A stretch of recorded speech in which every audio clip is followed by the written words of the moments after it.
Este programa tem apoio cultural da CNM, Confederação Nacional dos Metalúrgicos.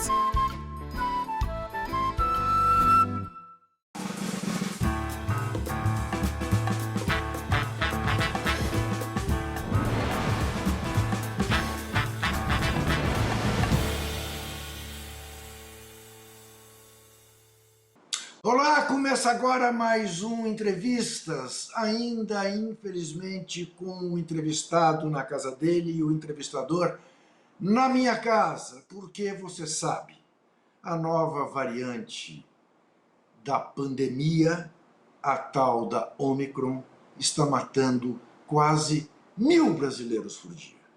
São 3 aviões caindo todos os dias. E parece que nós estamos, parece não, normalizando uma situação que de normal nada tem. Portanto, todos os cuidados ainda se fazem necessários. Hoje eu vou conversar com um velho amigo, com um jornalista do primeiríssimo time da imprensa brasileira. Eu vou conversar com Paulo Marcum, que você conhece de apresentação dos principais canais de televisão brasileiro, foi presidente da Fundação Padre Anchieta, é alguém que tem toda uma vida dedicada à imprensa e à cultura brasileiras.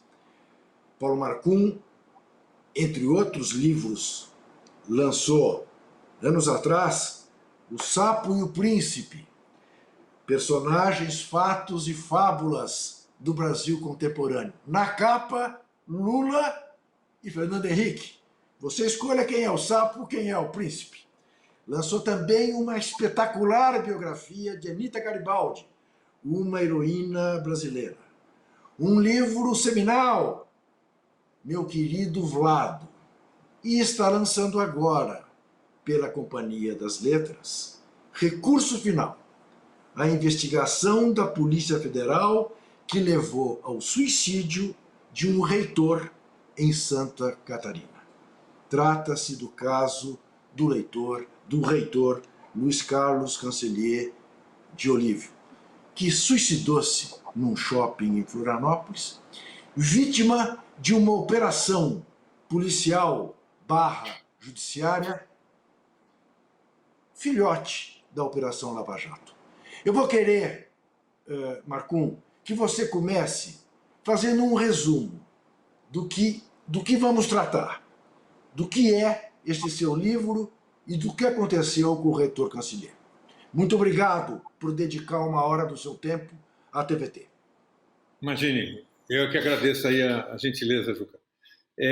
Resumidamente, no dia 24 de setembro de 2017, a Polícia Federal lançou uma grande operação chamada Ouvidos Moucos. Reuniu mais de 100 policiais federais em Santa Catarina. A delegada Érica Marena era a responsável por essa operação e, de imediato, prendeu preventivamente, com autorização da Justiça, 7 pessoas da universidade. 5 professores, um funcionário e o próprio reitor. A alegação, e isso foi difundido pelo Facebook da Polícia Federal, era de que tratava-se de uma quadrilha que havia roubado 80 milhões de reais no ensino à distância na Universidade Federal de Santa Catarina. Os jornalistas do Brasil inteiro, grande parte da imprensa, difundiu isso de maneira muito rápida e sem qualquer tipo de dúvida. E eu me lembro que eu vi a notícia e pensei imediatamente, falei, caramba, que Brasil que a gente está vivendo. Um reitor rouba 80 milhões de reais, é um absurdo. Eu nem me dei conta naquele momento que eu já conhecia o reitor, não liguei o nome à pessoa, tinha tido com ele alguns contatos no tempo da campanha do Ulisses Guimarães, que ele era assessor do governador lá de Santa Catarina, ele esteve na minha casa, mas eu não lembrei disso na época e não fiz a ligação. Bom, o que aconteceu? A polícia pegou muitos documentos lá na universidade, fez uma infinidade de interrogatórios, né? Levou algumas pessoas coercitivamente também para depor.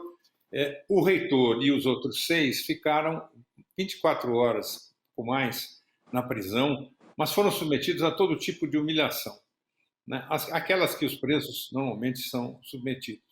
Revista íntima, que é você, né, mostrar as chamadas partes íntimas aí, para ver se não está escondendo nada, tirar toda a roupa, vestir o uniforme de presidiário, ser algemado e acorrentado. Foram colocados numa jaula do lado de fora da penitenciária, enquanto a área de segurança máxima não era liberada, porque a penitenciária de Santa Catarina é dominada por grupos de bandidagem, né? Então tinha que achar um lugar para colocar. Enfim, passou lá um perrengue danado. Houve uma entrevista coletiva onde se esmiuçou um pouco mais as acusações e o reitor em exercício tentou contestar, alguns jornalistas ali colocaram algumas dúvidas, mas o noticiário que se passou foi esse. Ao ser libertado, o reitor Cancellier, que era um sujeito do diálogo, do consenso, um cara conciliador, assim, um cara articulado, que tinha vindo do movimento estudantil, militância lá no Partido Comunista lá atrás, e foi eleito, inclusive, com apoio da maçonaria, esse cara ficou muito transtornado, né? E os amigos e parentes tentaram protegê-lo. Ele fez uma consulta numa psiquiatra, tomou uma medicação, mas 18 dias depois, né, no dia 2 de outubro, ele, depois de um planejamento detalhado, ele subiu ao 7º andar do shopping de Florianópolis com uma camiseta da universidade e no bolso da calça tinha um bilhete que dizia o seguinte: minha morte foi decretada no dia em que fui banido da universidade. Isso porque a juíza que havia decretado a prisão preventiva, quem libertou foi uma outra juíza, que a substituiu por um tempo, mas que tinha voltado, essa juíza, Janaína Cassol, havia determinado que ele não podia entrar mais na universidade, salvo para atender alguns alunos de pós-graduação, até que todo o inquérito se resolvesse. Resumindo a história, ele, deprimido, obviamente, mas também indignado, pulou de cabeça do 7º andar do shopping, e isso virou um noticiário impactante. De lá para cá, a imprensa fez algumas admissões dos erros que cometeu. A revista Veja publicou uma boa reportagem, o Estadão fez uma matéria, saiu na coluna do Hélio Gaspari, mas, de modo geral, quer dizer, não se consertou naquele primeiro momento, nem mesmo depois do suicídio, a explicação para o caso.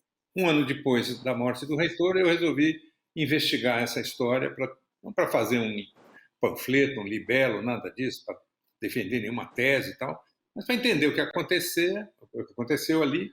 Passei por mais de 20 mil páginas de documentos, entrevistei mais de 50 pessoas e escrevi esse livro que procura mostrar o que é que aconteceu.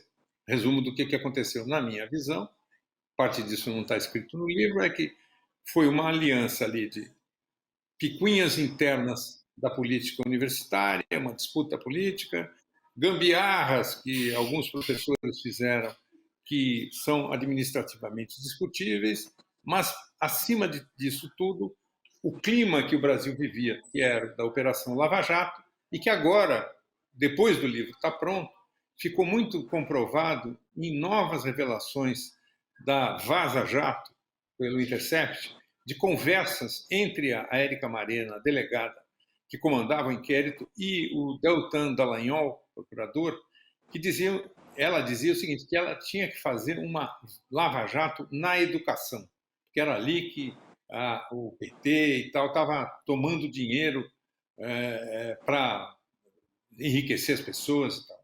Então, todo o inquérito, se eu não estou enganado, partia de uma premissa que era, havia ali uma quadrilha atuando da mesma maneira que já tinham atuado outras quadrilhas no Paraná e no Rio Grande do Sul, e era preciso desbaratar isso. Não houve o cuidado que tem que haver junto com o combate à corrupção, porque, obviamente, acho que ninguém de sã consciência será a favor de acabar com o combate à corrupção, não se trata disso, mas de, primeiro, investigar, interrogar, chamar as pessoas para ouvir, depois determinar prisões, proibições de entrar na universidade, enfim, enxovalhar a vida das pessoas, como aconteceu nesse caso. Aquela notícia de que ele era o líder de uma quadrilha que roubou 80 milhões de reais não se conserta né, de jeito nenhum. E isso foi publicado pela Polícia Federal, que é uma instituição super importante, respeitada, mas que não devia fazer esse tipo de coisa. Acho que é isso aí. Muito bem. A vantagem de entrevistar jornalista é que ele é capaz de fazer uma síntese tão brilhante como fez o Marcum.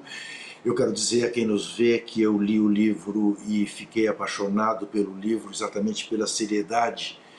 Tinha todos os motivos para fazer julgamento, ao contrário do que foi feito com o reitor Cancellier, pela esmagadora maioria da imprensa brasileira. Paulo Marcum não faz isso no livro dele. É um livro de uma pesquisa, de um cuidado, até eu diria exagerado, em relação a pessoas que ele poderia perfeitamente ter rotulado. Ele conta, você lê e conclui. Eu queria que você dialogasse agora, Marcum, e sei que não é um diálogo fácil, com uma das vítimas deste episódio, com o irmão do reitor Cancellier, o Accioli Cancellier de Olivo.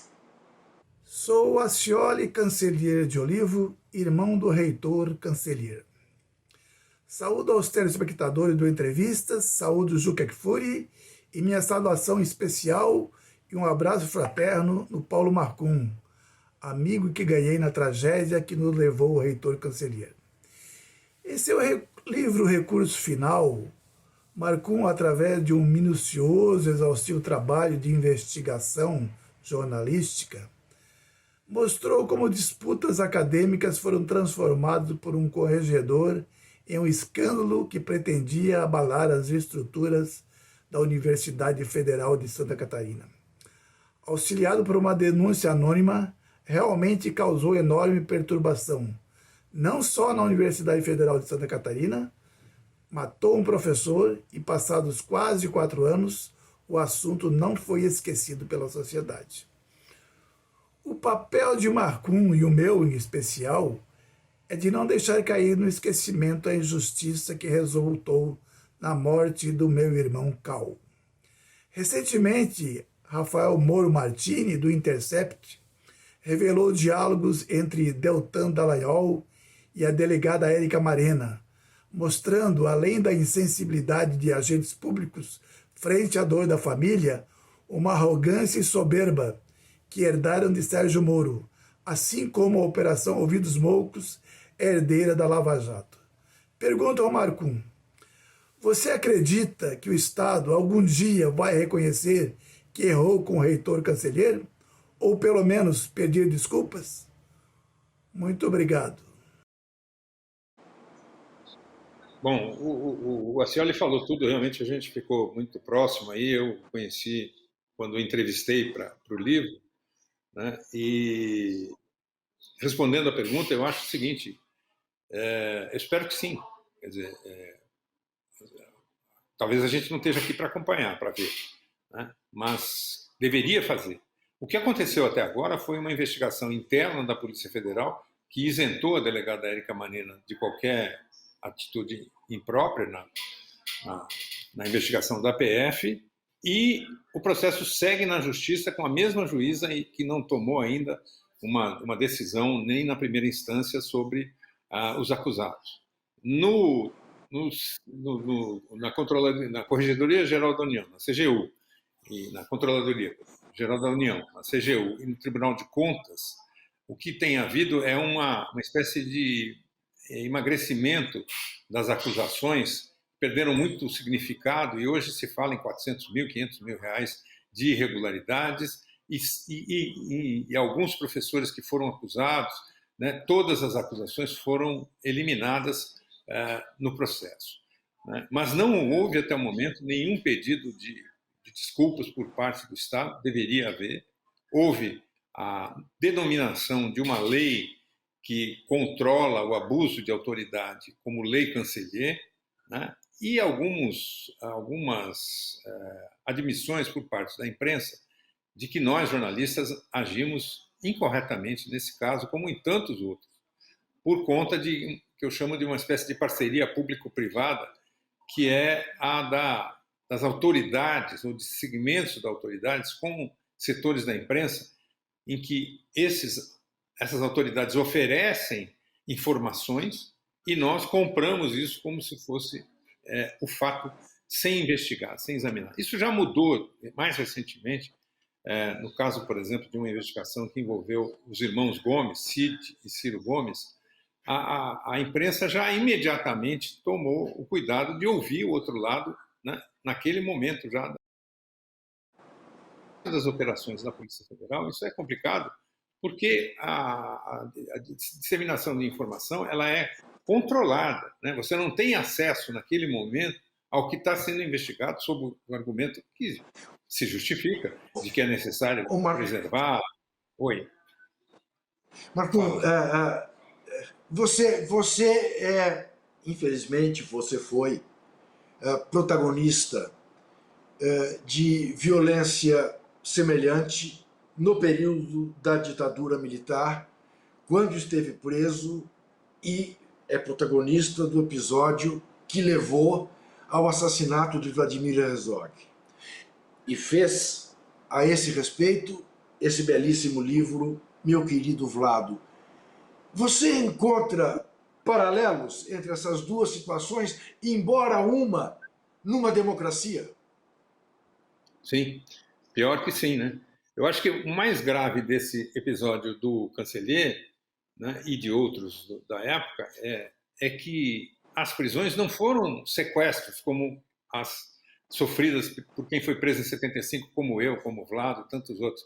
Foram mais de 100 pessoas aqui em São Paulo. Né? Foram autorizadas pela Justiça.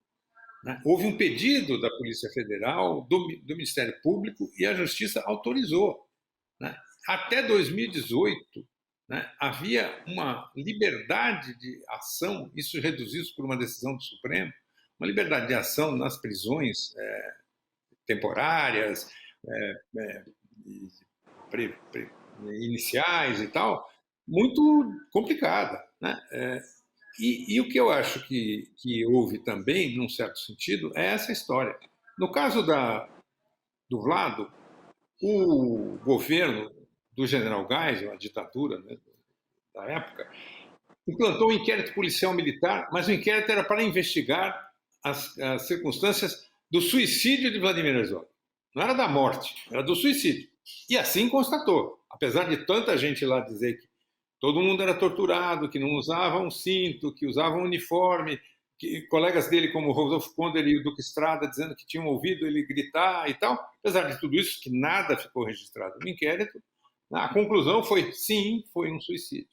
Então, nesse caso aqui, há uma investigação da Polícia Federal para encontrar uma quadrilha da Polícia Federal, para encontrar uma quadrilha na Universidade Federal. A conclusão é de que existe essa quadrilha. Eu li esses 20 mil páginas de documentos e há 3 ou 4 depoimentos que fazem essa acusação, porém existem todos os outros que demonstram, na minha avaliação, de que não era uma quadrilha, a começo de conversa, né?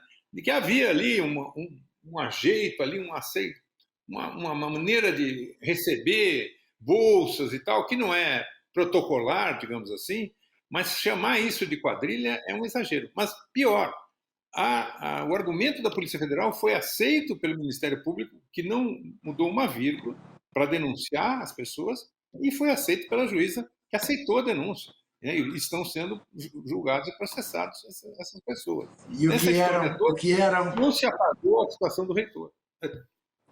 O que eram 80 milhões está virando 500 mil, e há um reitor que perdeu a vida por ter vergonha na cara. O reitor Cancellier, evidentemente, fez como os japoneses que têm vergonha na cara, fez um harakiri, com a diferença de que, ao que tudo indica, ele é absolutamente inocente. Nós vamos fazer um rápido intervalo e voltaremos em seguida.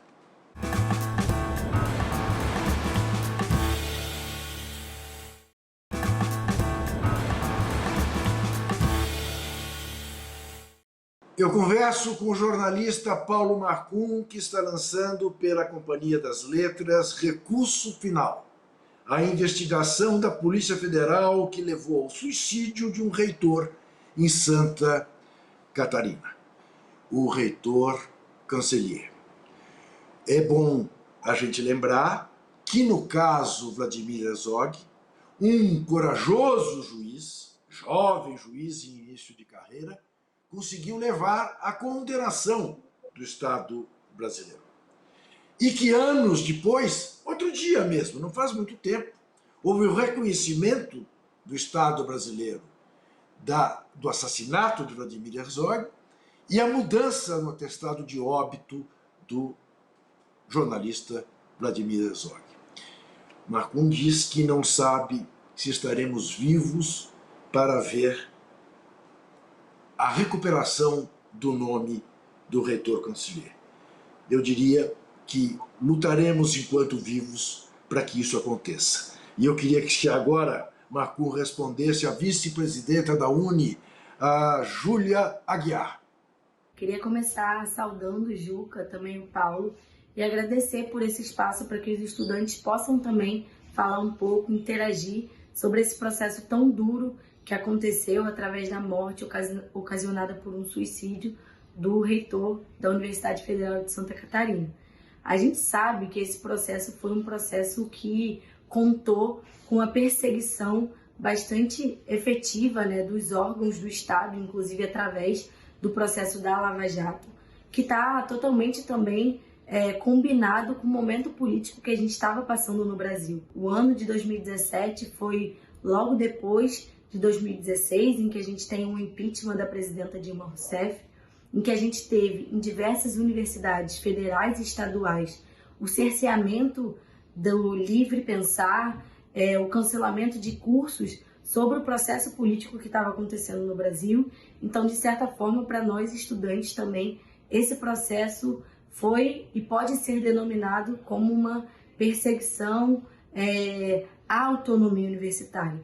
E a autonomia universitária para nós é um direito que a gente conquistou na Constituição de 1988 e, para além disso, é uma luta cotidiana dos estudantes, porque a universidade ela deve ter o seu papel na sociedade de poder construir pesquisa independente dos governos que a gente esteja vivendo em nossa sociedade. Então, eu queria que você, Paulo, pudesse comentar um pouco do quanto esse processo está ligado também a essa tentativa de tirar a autonomia das universidades e que, portanto, também como que essa morte, de certa forma, é um ato político. Muito bem. Realmente havia, em relação às universidades, um entendimento que passava por ações da Polícia Federal. Aconteceu uma operação no Paraná, outra no Rio Grande do Sul, houve em outras universidades depois, inclusive, né, investigando, mas tinha a colaboração, mais uma vez, da imprensa. Né? Vários jornais importantes do Brasil lançaram uma série que chamava Universidades S.A., que eu fui ler e foi muito difundida essa série e apresentada como um grande trabalho de investigação jornalística, mas, na verdade, se baseava especificamente em denúncias do Ministério Público e da Polícia Federal. E procurava demonstrar que as fundações das universidades são, na verdade, maneiras de enriquecer professores, de fazer negociatas e etc.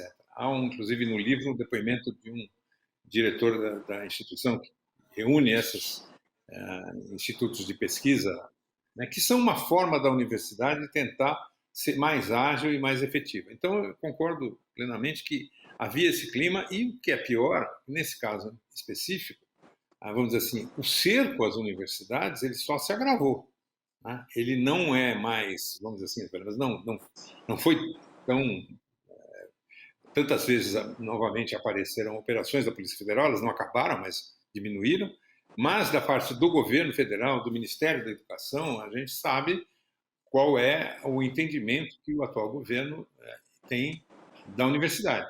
Ela é um antro de comunistas, de maconheiros, que não serve para nada e que produz conhecimento. Veja lá que problema que é isso para um governo negacionista e que defende a treva como esse que a gente tem hoje em dia. Então, isso continua existindo, essa ideia da universidade como esse universo. E ela ainda sofre, no caso das universidades federais, um brutal corte de verbas e, para agravar a situação, ainda né, esses atentados à autonomia que envolvem, por exemplo, a nomeação de reitores que não são os mais votados por parte do presidente, né, quando era um acordo de cavalheiros de que o mais votado seria aceito, fosse ele quem fosse. Né, a legislação da universidade não estabelece que é a comunidade quem elege o reitor. É o governo, né, no caso das estaduais, o governo estadual, no caso das federais, o governo federal. O governo Jair Bolsonaro tem contrariado isso com alguma regularidade. Então, esse cerco continua e, pior, hoje em dia, o entendimento de que a universidade não serve para nada, desmonte do CAPES, de instituições de pesquisa, do IFAM. Bom, enfim, não vou entrar nessa história que eu imagino que quem está assistindo esse programa sabe e fica tão indignado quanto eu. Então, aliás, é curioso, né, Marcum? Você fez referência à questão da condução coercitiva. A condução coercitiva, em regra, se dá quando alguém é intimado a ir depor na justiça e se recusa, e não aparece. Muito bem, nós acabamos de ver o senhor presidente da República se recusar a ir depor na Polícia Federal e nem por isso foi objeto de uma condução coercitiva. Mas você tocou num ponto que eu queria explorar contigo por tudo que você representa. O que te levou a fazer esse livro, Marcum, foi mais a indignação ou a curiosidade jornalística? Não, foi a curiosidade. Na verdade, eu estava em busca de uma história para contar, de não ficção, né? Eu tinha feito um livro anterior que chama Brado Retumbante, que contava a história da luta pela democracia, das diretas já, né, do golpe até as diretas, na verdade, né? E eu estava atrás de um assunto. E um amigo meu, jornalista também, o Ernesto Rodrigues, que é autor de vários livros e tal, me falou: pá, mas por que você não conta a história desse reitor de Santa Catarina? E aí eu fui verificar que não havia esse trabalho, não tinha sido feito esse trabalho. Né? Quer dizer, eu acho que ele constitui quer dizer, tinha uma possibilidade efetiva de se fazer uma investigação. Né? E eu escrevi livros mais variados, escrevi a história de um conquistador espanhol, Cabeça de Vaca, que é um fracassado, a história do Vlado, da Anita Garibaldi, do Lula e do Fernando Henrique no Sapo e o Príncipe, enfim, uma porção de coisas. Mas sempre eu acho que a minha preocupação inicial é se o esforço que eu vou fazer para contar aquela história resulta em algo que acrescente informação e entendimento para as pessoas. E eu achava que, nesse caso em particular, havia. Claro que eu já, de princípio, tinha a convicção de que um sujeito como o reitor da universidade ser levado para depor, né, ser proibido de entrar na universidade, isso saiu na matéria da Veja, isso saiu na matéria do Estadão e tal, nas colunas do Gaspari, tinha ali uma história vamos dizer assim, emblemática daquele momento que a gente estava vivendo. Mas, por exemplo, se fosse para contar a história da Lava Jato, eu considero que seria muita areia para o meu caminhãozinho, porque é um processo muito complexo, envolve muita gente. Outros jornalistas escreveram livros sobre a Lava Jato, né? Alguns elogiando, que hoje eu talvez penso que tenham refletido melhor sobre o assunto, alguns criticando, mas não foi feito ainda uma coisa sobre a Lava Jato como um todo. Mas é uma tarefa de leão para a gente que tem tempo e, vamos dizer assim, juventude, né? Não é o meu caso, nos meus cabelos brancos aqui. Mas a história circunscrita a Santa Catarina, né? de uma operação em particular, mas que tinha esses ingredientes, talvez resultasse. Foram 2 anos de trabalho, mas eu acho que o resultado, eu me sinto satisfeito, porque é justamente isso. Ele foi bastante cuidadoso, os editores da Companhia das Letras ajudaram muito no sentido de discutir, debater como tornar mais clara a história, e, ao mesmo tempo, apesar de alguns personagens, Érica Marena, o Corregedor, o cara da Controladoria da União, não terem dado entrevista, ser recusado, uma professora, inclusive, mas o resultado, eu acho que ele me satisfaz de dizer o seguinte: a história está aí, é para ler e quem quiser tire as suas conclusões. né? E até o momento estou satisfeito.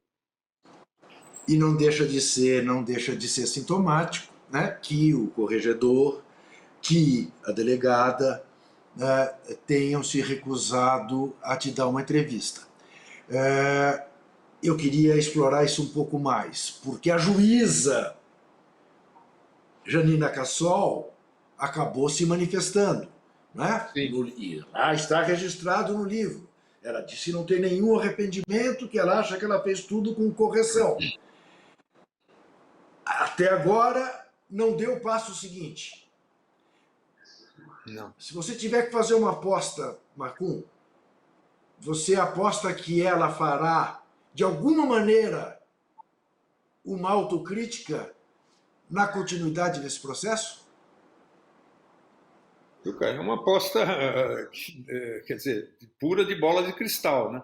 Eu diria assim, eu espero que sim, no sentido de considerar. Até o momento, ela não sinalizou. Inclusive, ela teve uma atitude na recepção das denúncias, na primeira parte da documentação dos acusados, em que ela deu o passo seguinte e disse: não vou examinar nesse momento os argumentos apresentados preliminarmente pelos acusados. É um direito que o juiz tem, se eu entendo, mas consultei advogados e não é, vamos dizer assim, o procedimento usual, né?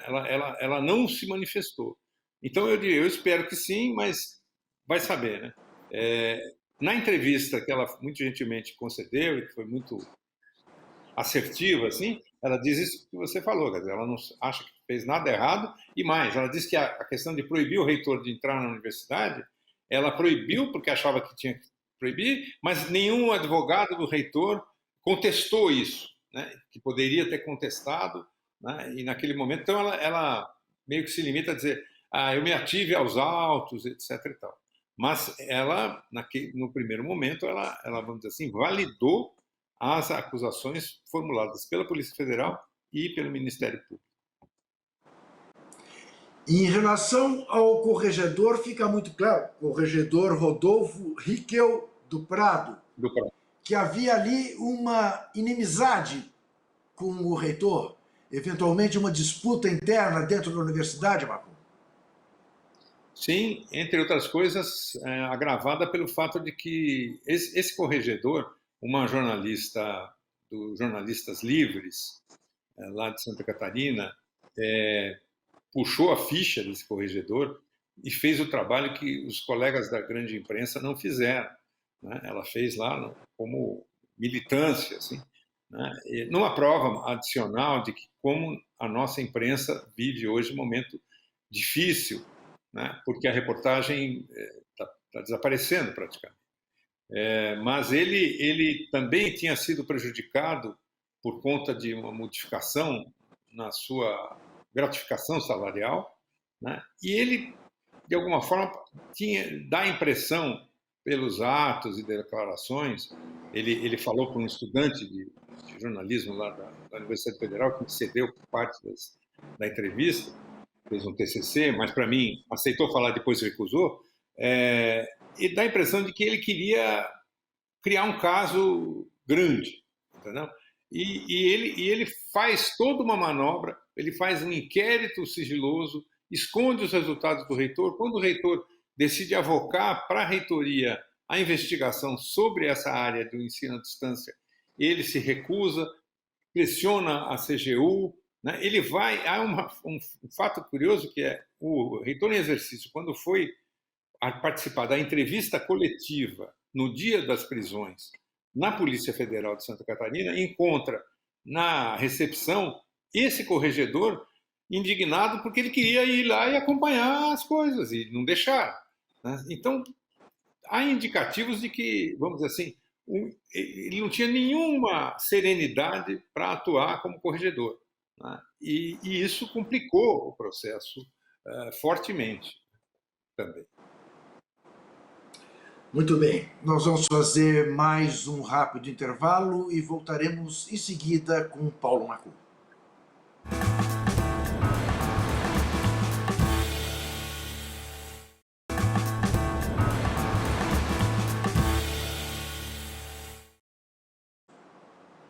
Converso com o jornalista Paulo Marcum, que está lançando o imperdível livro Recurso Final, a investigação da Polícia Federal que levou ao suicídio de um reitor em Santa Catarina, o caso do reitor Cancellier, que, como dito já pelo Marcum, virou até o nome de uma lei, Lei Cancellier, uma lei contra o abuso de autoridade. E ele foi mais uma vítima do abuso de autoridade no Brasil. A pergunta agora é da ex-senadora por Santa Catarina, ex-ministra no governo Dilma Rousseff, Idely Salvati. Idely Salvati, ex-senadora por Santa Catarina, amiga do reitor Cancellier e do nosso querido ex-senador Nelson Vedekhin. Queria cumprimentar os telespectadores, né, do programa Entrevista, o querido Juca Kfouri e também o Paulo Marcum. E eu queria fazer uma pergunta muito clara ao Marcum, né, neste trabalho aí do recurso final, né, do livro e tal, porque é o seguinte: nós tivemos um acordo por cima na lei da anistia, aonde efetivamente, né, mesmo depois com a Comissão da Verdade e tal, mas efetivamente os crimes cometidos durante a ditadura militar, né, não foram punidos. Crimes imprescritíveis, como o crime de tortura de Estado, feita em dependências do Estado brasileiro, sob o comando de agentes públicos brasileiros. Então, esta experiência de não ter levado até as últimas consequências, como outros países fizeram, né, a punição dos crimes cometidos durante a ditadura militar, isso vai se aplicar também nos crimes cometidos pela, eu chamo, máfia jato, porque assim, a Operação Ouvidos Moucos, né, da Érica Marena, se enquadra perfeitamente em tudo aquilo que foi cometido de ilegalidade, de abuso de poder, né, de arbitrariedade pela máfia jato, né? Então é esta pergunta, né, que eu quero fazer ao Paulo Marcum. Ele vislumbra que este gesto, né, este recurso final do suicídio do nosso querido Cancellier vai permanecer, entende? Porque é a mesma, do meu ponto de vista, é a mesma lógica, né?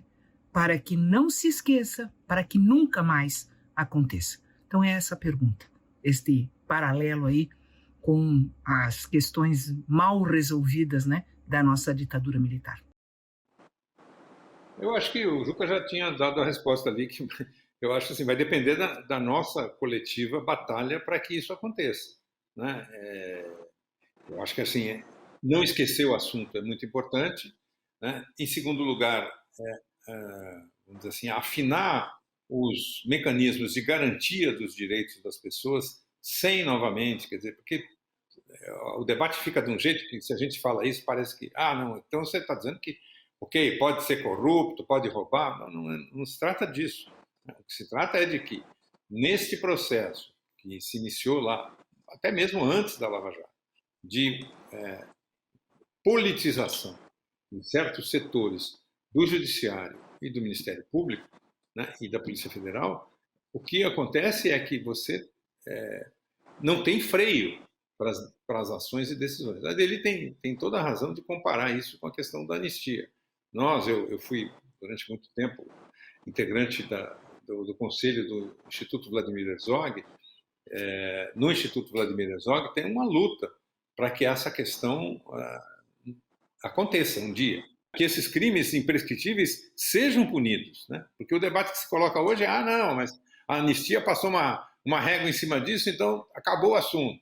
Não, eu acho que tem que continuar nesse debate e na discussão. E volta e meia a gente consegue alguns avanços, né? Ainda que a gente tenha que conviver com a cena dramática e que não impediu a vitória eleitoral desse cidadão, de um deputado, né, até então pouco relevante, ao votar o impeachment da presidente Dilma, lembrar e homenagear a figura de um torturador, né? Quer dizer, Então, esse é o Brasil que a gente vive, né? Então, eu acho que para que isso aconteça, é preciso insistir e defender que a punição, o julgamento, dentro, com todo o direito de defesa, etc. e tal, aconteça. No caso particular da Lava Jato, eu acho que agora vai haver um julgamento do, do juiz Sérgio Moro, que é um julgamento eleitoral muito significativo, né? Ele vai ser submetido ao escrutínio das urnas, né, ao debate e à discussão, e muitas das questões ele vai ter que explicar nesse processo, né? Espero, já falei isso em outra ocasião, que ele seja tratado com todo o direito de defesa, sem pré-julgamento, nada disso, mas seja examinadas as ações dele, sejam examinadas. E também que, na eventualidade dele ser efetivamente candidato a presidente que ganha a eleição, que ele respeite o resultado das urnas, né? Porque nós temos uma realidade eleitoral esse ano que é um dos principais candidatos, né, da disputa eleitoral. O atual presidente da República já disse que se ele não ganhar, ele não brinca mais e vai melar o jogo, né? E nós estamos assistindo a esse processo que me parece ser assim a crônica de um desastre anunciado, né? E isso não vai para trás, continua a cada momento mais dramático, e esse é para mim o maior nó da política brasileira no dia de hoje, quer dizer, que é o resultado da próxima eleição, onde não haverá, ao que tudo indica, a interferência da justiça, tirando o candidato que tem chance de ganhar, né, do circuito, que o resultado, seja qual for, seja respeitado por todos. Quem diria, né, Marcum? Porque, em última análise, nós estamos vivendo e traçando um quadro que você tem um candidato à presidência que faz o elogio do algoz, do torturador. Um outro candidato à presidência que, no papel de justiceiro, tem importância relevante para ter eleito aquele que faz o elogio do algoz, e um terceiro candidato que foi vítima de um abuso do judiciário e foi impedido de concorrer à eleição, embora liderasse as pesquisas, e hoje esteja com todas as acusações feitas contra ele anuladas pelo STF. Aí te pergunto, há quem diga que uma vitória do ex-juiz seria mais perigosa do que a do ex-capitão. Você acha que isso faz algum sentido? Acho que não. Acho que o que mais... Vou fazer uma comparação, desde cara, com a consciência de que são coisas que não deveriam ser comparadas, né? Então, por conta do tamanho do país, da realidade política, de tudo que se passa. Eu estive no Timor-Leste pouco depois, um ano depois do grande massacre que se sucedeu ao plebiscito da independência. O Timor é uma ilha, parte de uma ilha que era dominada à época pelos indonésios, no fim dos anos 90, fez um plebiscito para decidir se continuava com os indonésios ou ia ser independente. A independência ganhou. Esse plebiscito foi comandado pela ONU e os jornalistas do mundo todo estavam no Timor naquele momento, que era controlado pelos indonésios, para acompanhar o plebiscito. E eles foram colocados, os jornalistas, num hotel 5 estrelas e trancafiados pelo exército indonésio.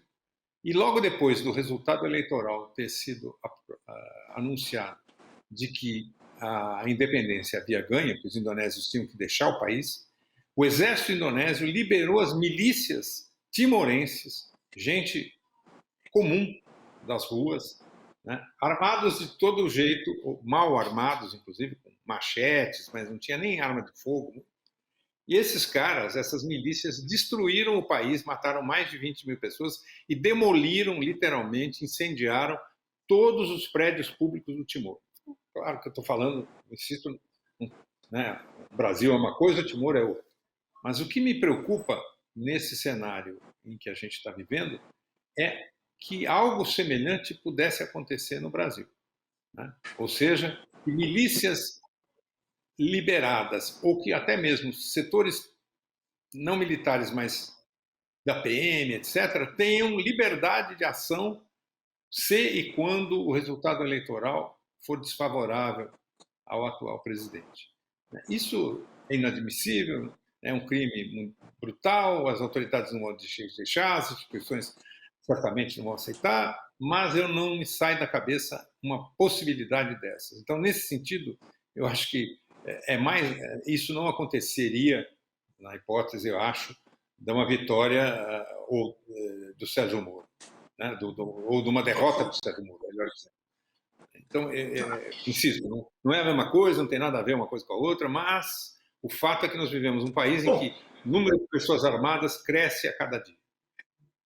O fato é que nós vivemos num país, né, o Marcum, em se tratando de milícias, em que o congolês Moise Kabagambi morreu nas circunstâncias que morreu, na Barra, no Rio de Janeiro. Né? E a mãe dele disse isso: fugimos do Congo para não morrer do jeito que mataram meu filho. E foi no Brasil. Né? Então, foi no Brasil. Assim, a gente tem que ficar preocupado e atuante. Né?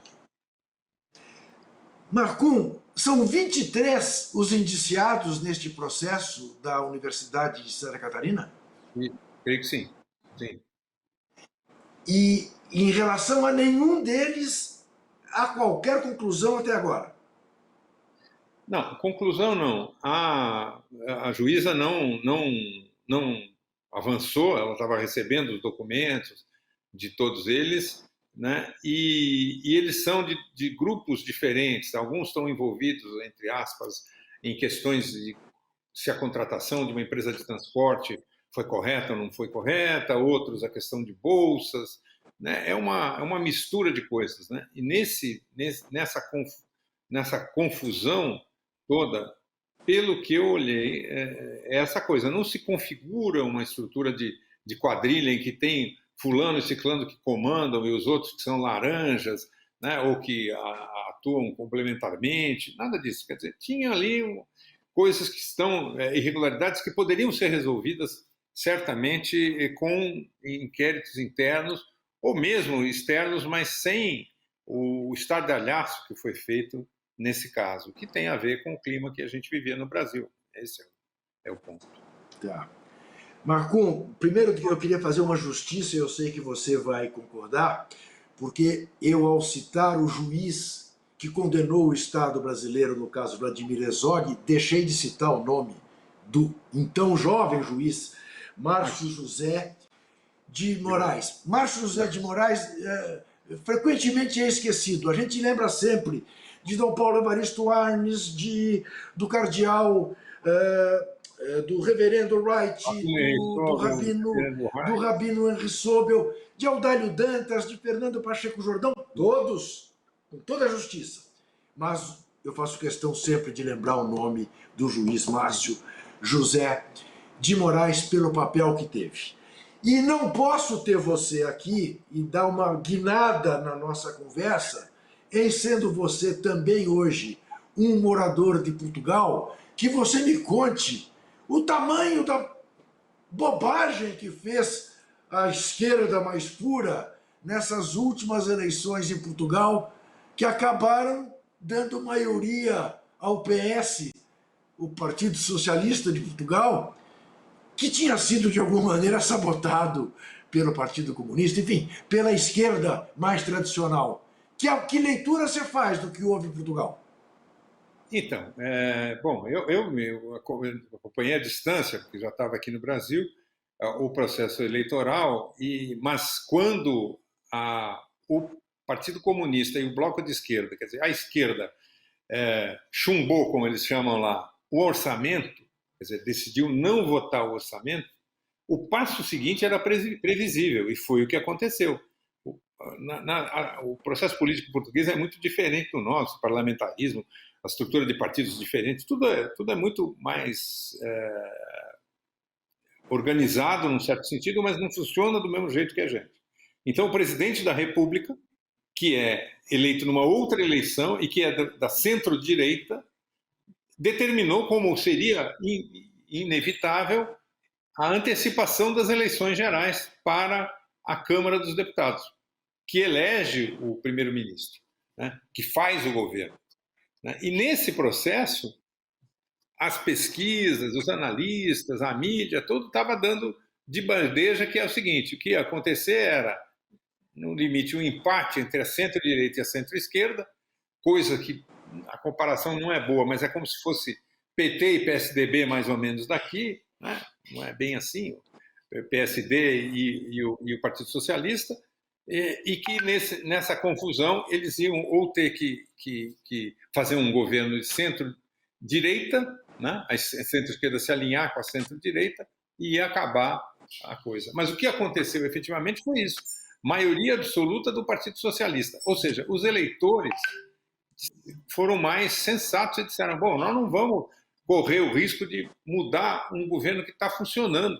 Funcionou na pandemia, né? Ele tem tem muitas complicações em Portugal que eu não quero nem entrar, porque, primeiro, sou estrangeiro, e segundo, porque é complicado resumir numa conversa assim rápida. Mas o fato é que, nas questões centrais, o governo estava fazendo avanços e controlando a pandemia dentro do possível, etc. e tal.